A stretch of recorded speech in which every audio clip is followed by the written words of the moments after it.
Ja, hallo, hier ist Michael Adams für Stock-Telegraph. Wir haben Montag, den 27. April und ich hatte ja schon angekündigt, dass wir den David Racz, ja, der ist Präsident von Naturally Splendid USA, den wollten wir eigentlich schon letzte Woche nochmal hier in so ein Webinar geholt haben, zusammen mit dem Peter Epstein aus New York und ihn befragt haben. Das ist leider letzte Woche nichts geworden, weil der David halt sehr viel reisen musste und ja, im Moment tut sich ja sehr, sehr viel bei Naturally Splendid und deswegen freue ich mich, dass er heute die Zeit gefunden hat, unsere Fragen zu beantworten. Naturally Splendid handelt an der T6 Venture unter dem Symbol NSP und in Frankfurt unter der 50N.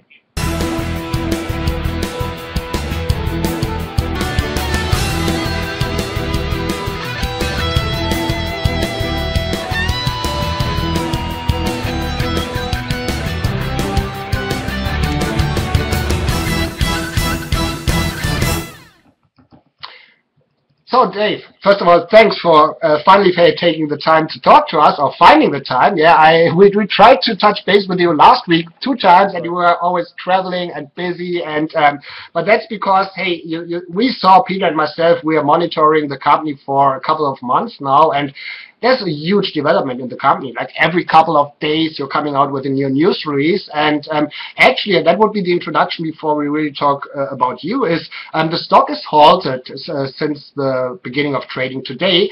So can you give us some more insight? Is there more news coming up? And if so, can you indicate what it is? Certainly, yes. There is more news coming up.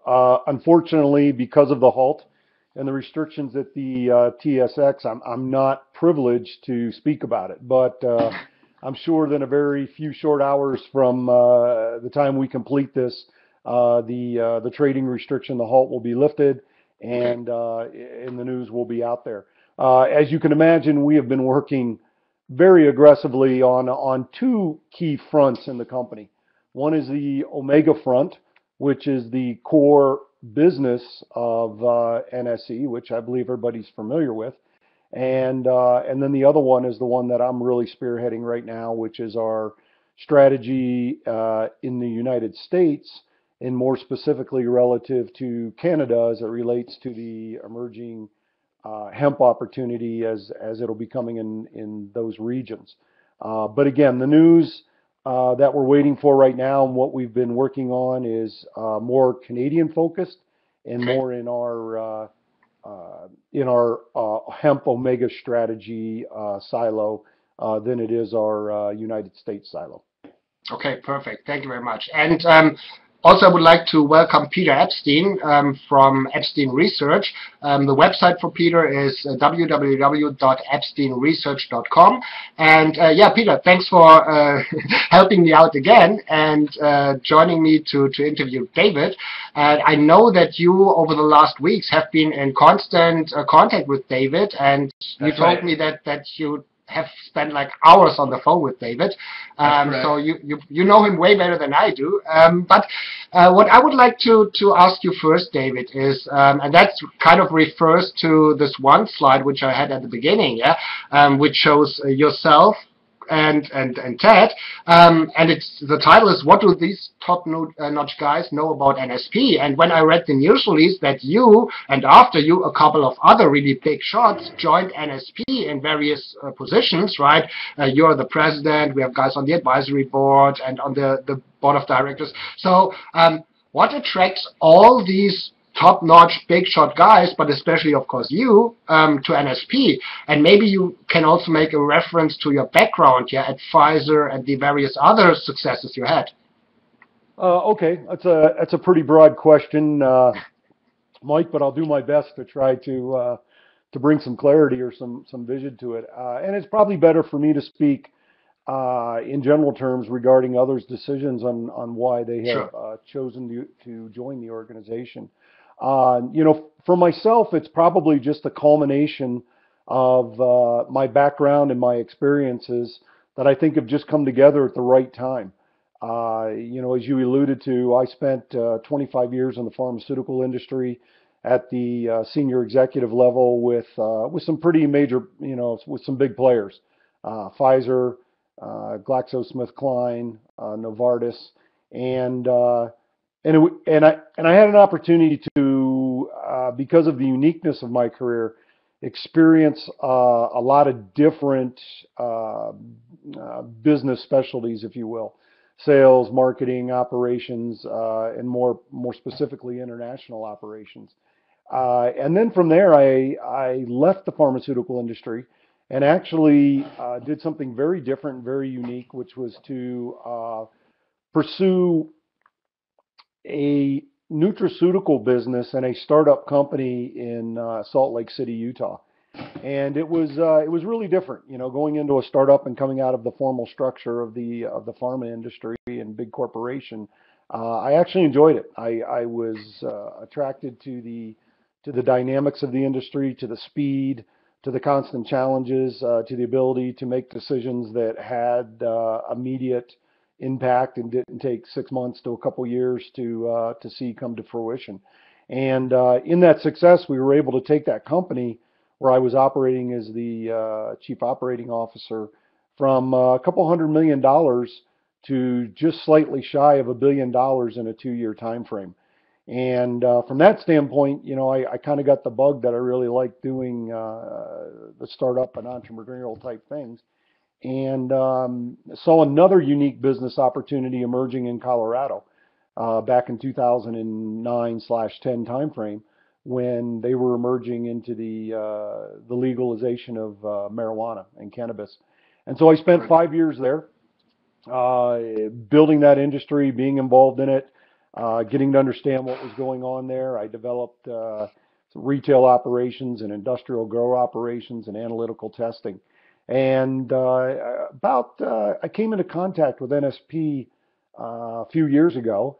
Craig and I started working together on the Omega arrangements and licensing between the company I was currently with and his organization, and the relationship evolved.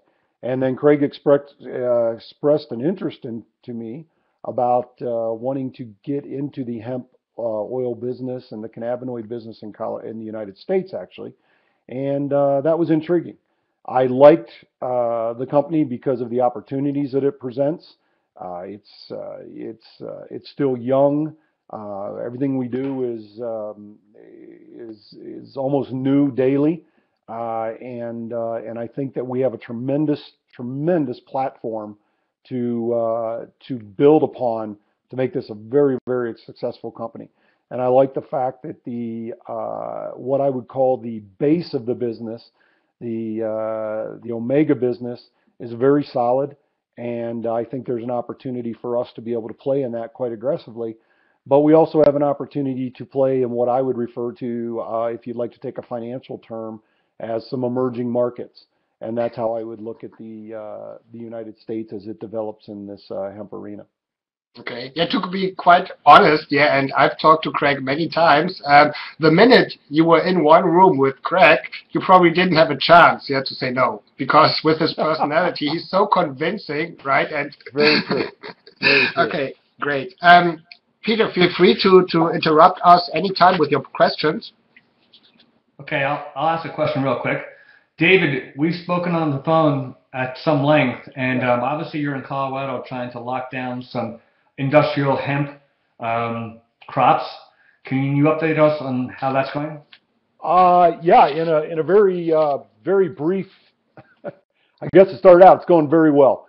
You know, it's hard to answer that question directly without kind of giving just a little reference to the background and laying the dynamics of what's going on. You know, this is a very new industry in our country.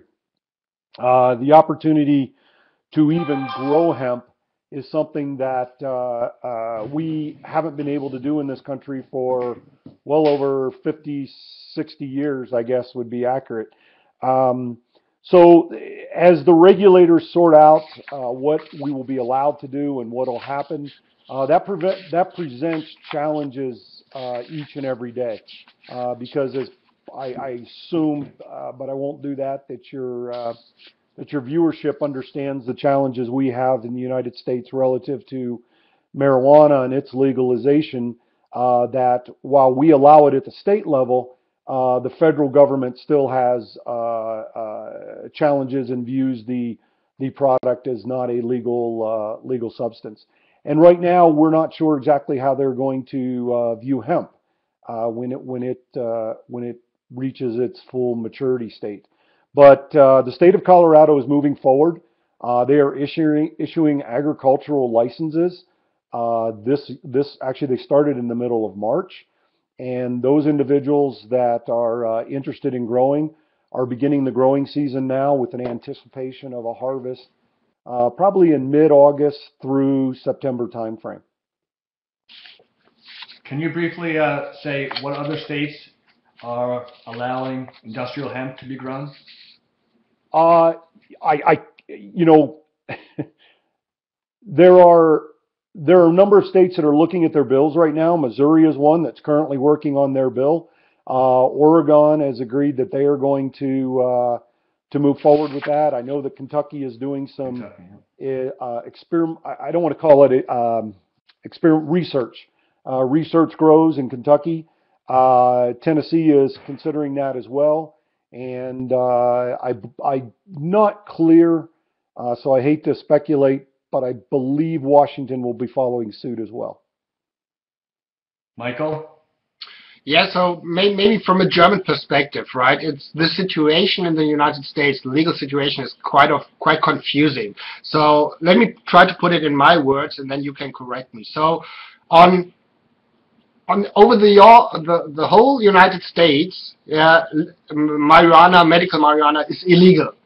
But then the individual states, for example, Colorado and some others like Washington, they decided, who gives a shit, forgive my French, who gives a shit about what the federal government says, yeah? We are Colorado and we allow production and sales for medical marijuana or even recreational marijuana. Is that what? Okay, how does this... Yeah. Sorry, I'm just trying to... No, it's good. It's good. Okay, that's kind of weird. It's weird, but that's something I'm used to with dealing with North America. So what's the situation if, let's say, you have a grower and he grows hemp in Florida? I'm not sure if that's possible, but let's just assume in Florida. And then, but your production facility is in Colorado. And then, let's say in Florida, you can produce it and it's legal, and also in Colorado it's legal, but you need to fly over whatever other states or transport it on the highway. Are you allowed to do this, or how are you? I think it's kind of really tricky. It's very tricky. And first of all, let me just give my disclaimer that I'm not an attorney. And actually I have been talking to a number of attorneys that are actually trying to sort this out. So let's make sure that we keep the two silos separate. One is your marijuana regulations. So it's very, very clear to everybody right now that if you are growing and or retail selling a marijuana-based product or a product that is derived from a marijuana-based plant, that material, that end product can only be sold in the state that it is produced in. So nothing can cross state lines. Okay, so in Colorado can only grows, produces, and sells within their state boundaries via their licensing arrangements with their state government. Okay. It is structured right now like that in every state, that each state does its own individual, or individual doesn't sound quite correct, that each state is unique in and of itself. But that the products remain within the state. You're absolutely correct that once you cross state lines with the material, you now get into a concern relative to federal regulations. The second piece of this is how will these regulations relate to hemp? And this is where it's very gray, and we're very much like we were 5 or 6 years ago when Colorado started out with legalizing medicinal marijuana or medical marijuana. You know, it was unknown. They weren't clear. They weren't sure how it would all work out. And that's how we're beginning with hemp. As hemp comes online, there is a prevailing philosophy that says that because hemp is not high in THC, it usually has an expression that's less than 3%, that therefore it's not in the same category as a marijuana plant. and that we should be allowed to grow it, extract from it, and be able to ship it across state lines, either in a raw material or an extracted material. But to give a clear answer as to whether that is a black or white, yes or no today, I don't have that, and I don't think anybody does.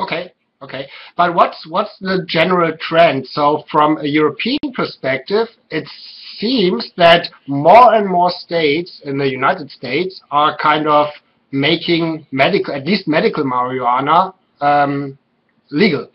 Is that right? Yes. Okay. Yes. Does this also? Yeah. Go ahead. Sorry. No, please. I was just going to say the list continues to grow.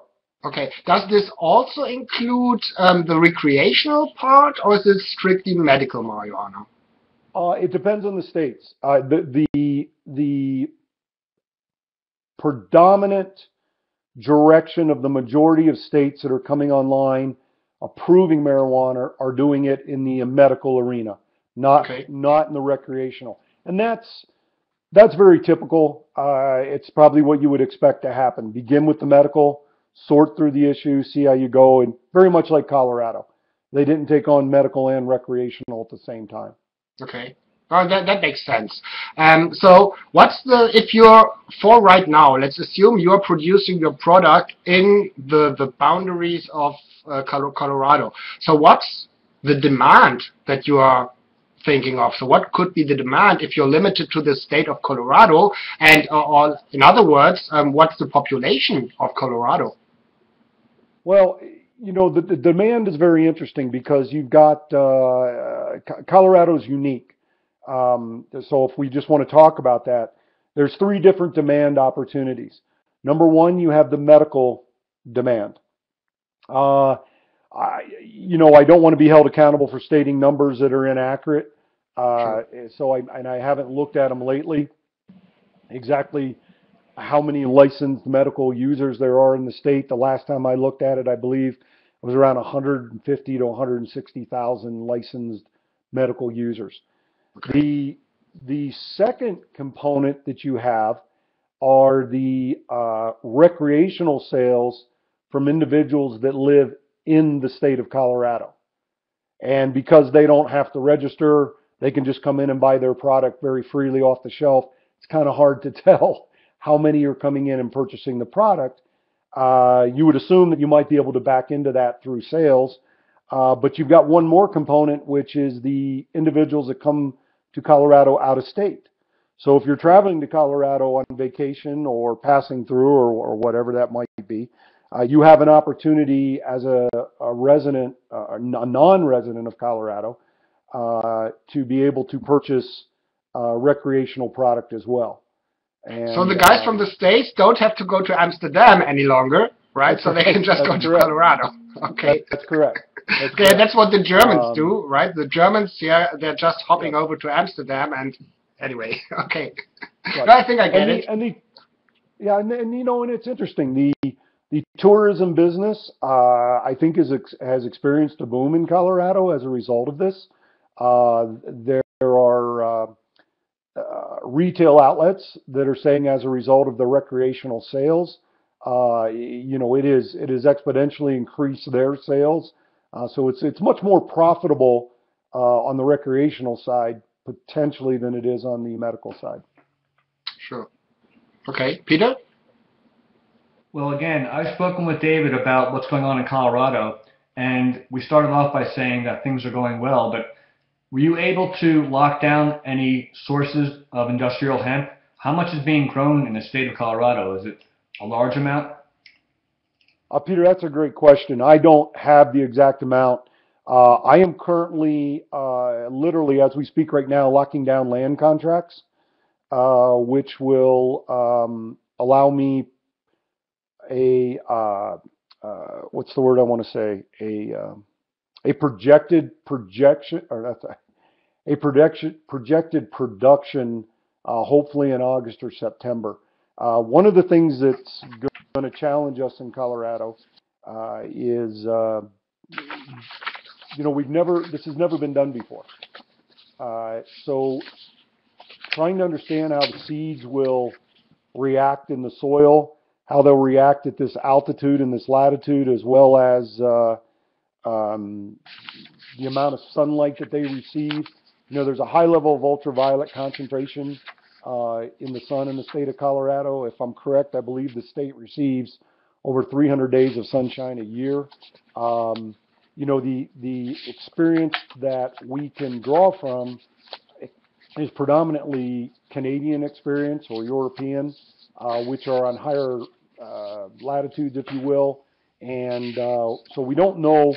We could grow a field of 500 acres of hemp and get 6 times projected production, and we could grow that same field and end up with you know, negative 6 times our projected production.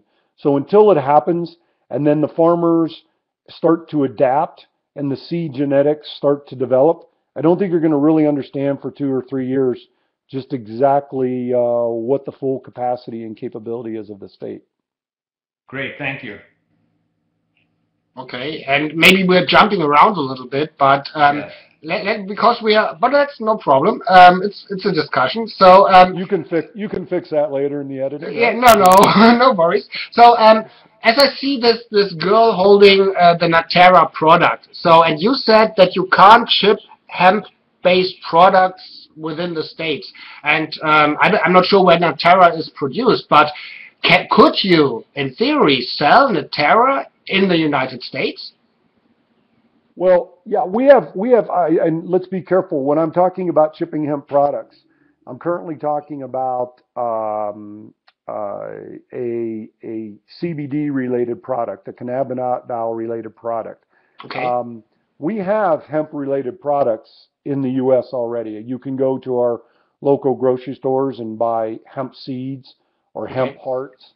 You can buy lotions and creams that are hemp based, but again, that material is being purchased in a raw form overseas or from Canada, and then being put into a third-party type product. Right, but this means you could sell Natera, like the retail line, which is there, and also this positive effects, the thing for dogs. You can sell that legally all over in the United States, in all 50 states. Yes. Okay. And is that also part of your task, like establish the distribution of these legal retail products in the United States? Yes. To make it very simple, it's downstream right now because not to get it too complicated, but when we begin to reach critical mass, if you will, on our industrial hemp growing in the U.S., then we'll be able to have the raw material to do what we need to do to support the Natera line or Positive Effects or any other hemp-related product that we may have at the time. But the company just in this news release dating April 20th, you said that, or the company said that it secures industrial hemp supply until end of 2016, right? So, but this is from a Canadian producer. And it says something like a minimum of 3,000 pounds. So if this is, let's just assume that all of this 3 million, it's 3 million pounds. Right, yeah, if all of this 3 million is going into Natera and Positive Effects, right? And there might be enough product to ship it to the United States. So, but building up this distribution, like whoever is going to sell it, Walgreens or I don't know, this is part of your job description, or is another guy taking over this part of developing the retail line distribution? We're working on that in a shared relationship right now. Okay. It's not solely my responsibility. It's not solely NSE Canada's either. So it's something that Greg and I are partnering on, and we're discussing it. And again, there's, I think as we started out this meeting talking about the news that's going to come out later this afternoon, there has been no lack of opportunity for NSE. Every day, the phone rings with additional suggestions, ideas, opportunities, sifting through them, trying to build them into a strategic direction that meets our defined plan, it's tough. It's tough because some of it is speculative. So you'll see that we've been spending a lot of time trying to get some of the basic building blocks in place right now, knowing that we have future things to look to, but we haven't decided to take that on or tackle that yet. Yeah, and I read this Chris Perry interview with you guys, where he interviewed you and Doug and I think Ted and Craig, yeah, like separately, how Craig explained it to us, and it was kind of interesting to read it, yeah, because everybody said something different, right? And but what I got besides from Craig is that everybody said we need to focus. Yeah, I think especially you said stay focused.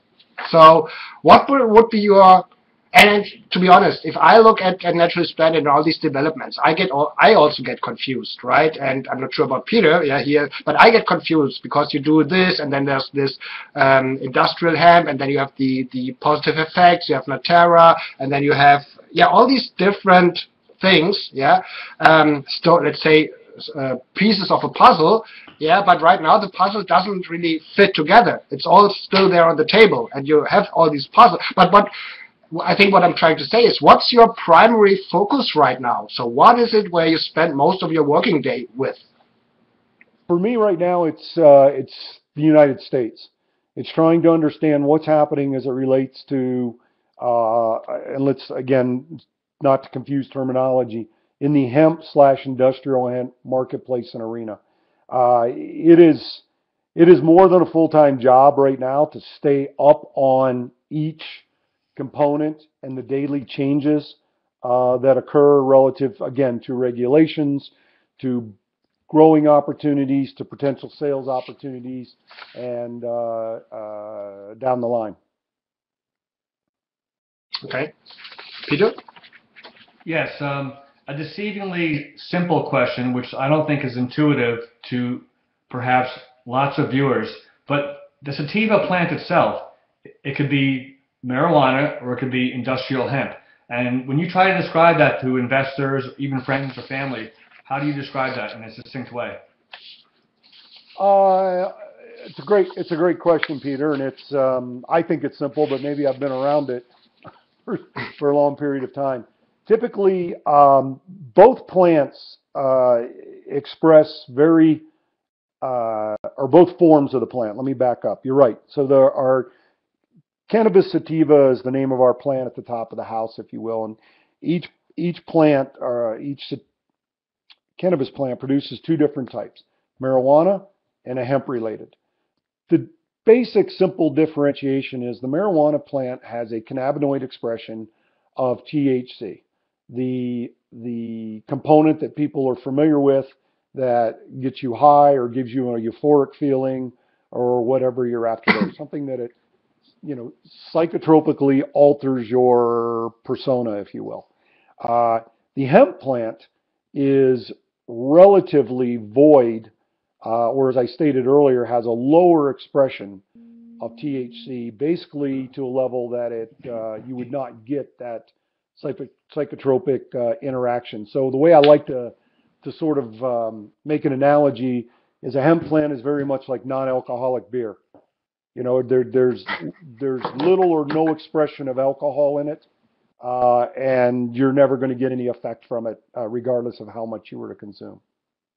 Yeah, I'm not sure that it even exists in Germany. Yeah, actually, it does. Oh.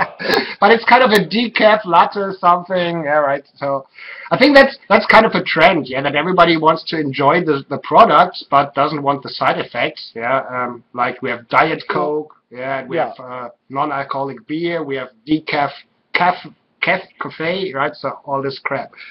Yeah, anyway, the other thing that, not to lose the impact of what I was trying to say, but here's what the interesting part is, that once you take the THC cannabinoid and set it aside for a minute, the two plants are very, very identical. And when I say they're identical in their DNA structure of essentially what are the cannabinoids that are in the plant. And right now, what's being researched is the benefits of these cannabinoids. If you can get the same benefits from the cannabinoids that come out of the hemp plant, then now you've got a plant that isn't as complex to grow, isn't as expensive to grow, and obviously, let's assume, hopefully, void of the same regulations or regulatory environment as marijuana is. I think that's an excellent answer. And as I said, it's a little bit deceivingly easy. And it took a while for me to get comfortable with your answer when we spoke. Interesting. Yeah, and again, I think one of the mistakes we make in the industry is, or even in these discussions, is assuming that that individuals listening or reading about the company have some type of baseline understanding. And I think we're still very much in an educational phase. We have to keep educating and keep reminding and showing the differences. I mean, this is one of the, not to take us in a different direction, but it's probably one of the biggest challenges I faced when I sit in front of investors. And I start to explain the industry and these very same things. You have to remember about every 10 minutes to keep coming back and say, yeah, but let me remind you, this is a problem, or this is a challenge, or this is what we're dealing with, and this is why we're different, or this is why this product will be different. It's very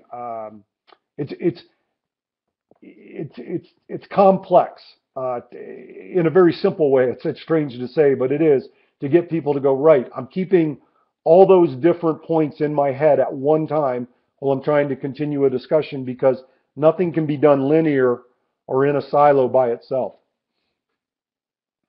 Michael? Yeah, I think that was really, really good. Maybe a last question, and I bring back my famous crystal ball, Dave. So if you look into this crystal ball, where do you see NSP in, let's say, 3 to 5 years? Oh, geez. From an opportunity standpoint, I can't even think of anything really intelligent to say other than that the sky is the limit. I mean, I think that, as I said before, and you brought up earlier, our greatest challenge right now is managing the opportunities and making the intelligent, rational business decisions that we need to make along the way to take the most value that the marketplace offers us. So I think that if you look at the Omega market, which I believe at last check is a 40-some billion dollar market, there's tremendous opportunity for us in the Omega, along with the technology that we have, to be a significant player. We don't even have to be a major player. You don't even have to dominate it to be very successful if you capture a percentage of that market. As far as the other side of it, what I call the emerging hemp industry in the United States, I don't even know, where this will end. It's got tremendous upside and tremendous opportunities.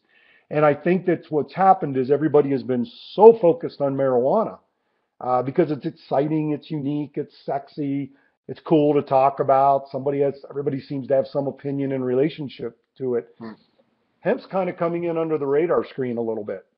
And once it burst onto the scenes and people start to understand not only the value, but the number of different areas that hemp can be applied to, whether it's materials, clothing, medicine, potentially as a food source,